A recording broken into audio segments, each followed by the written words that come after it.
As-tu soif de Dieu? As-tu soif de Dieu? Mon frère et ma soeur, est-ce que tu as encore soif de Dieu? C'est très important. Lorsque tu n'as plus d'appétit pour les choses spirituelles, sache que ton âme est en danger. Sache que tu es sous attaque. Sache que l'ennemi a déjà posé ses griffes sur toi. Et ne prends pas ça à la légère. Ah, c'est ce qui est arrivé à Samson. Samson a commencé à manquer le goût pour les choses de Dieu. Il a commencé à avoir le goût pour l'impudicité, le goût pour l'adultère, le goût pour les passions charnelles. Et il simplifiait ça. Il disait que c'est pas grave, que c'est pas un problème.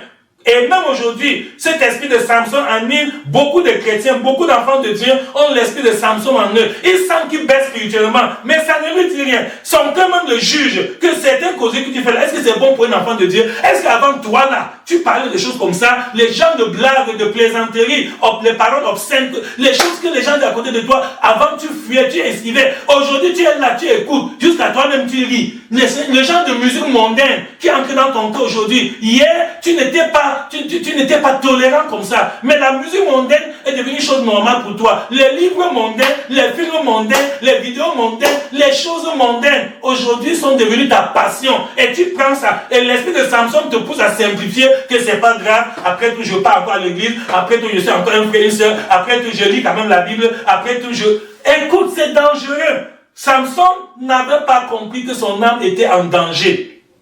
Mais il a continué à tolérer le mal, à tolérer les mauvaises choses dans sa vie. Et progressivement, qu'est-ce qui est arrivé? Il a été détruit. Ah oui, prenez même le cas d'un ventilateur. Quand tu débranches le ventilateur, ça ne s'arrête pas la même seconde. Ça continue encore à tourner pendant un bon bout de temps avec l'énergie résiduelle qui était déjà emmagasinée dans le moteur du ventilateur. C'est la même chose pour la vie spirituelle. Alléluia. Amen. On ne perd pas la foi en un jour. L'homme ne rétrograde pas en un jour. Non, non, non. C'est un processus.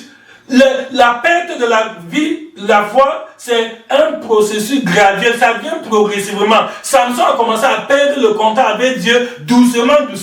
Et après, il disait que non, après j'ai encore eu des victoires sur les Philistins, après j'ai encore vaincu les Philistins, mais il ne savait pas qu'il était en train d'aller vers la mort. Et un beau jour, quand Delilah a crié que les Philistins sont sur toi, il a cru qu'il devait s'en sortir. Il a même dit que je m'en tirerai comme les autres fois.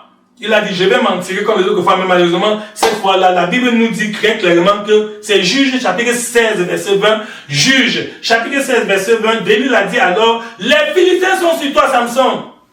Et il se réveilla de son sommeil et dit, je m'en tirerai comme les autres fois et je me dégagerai. La Bible dit, il ne savait pas que l'Éternel s'était retiré de lui.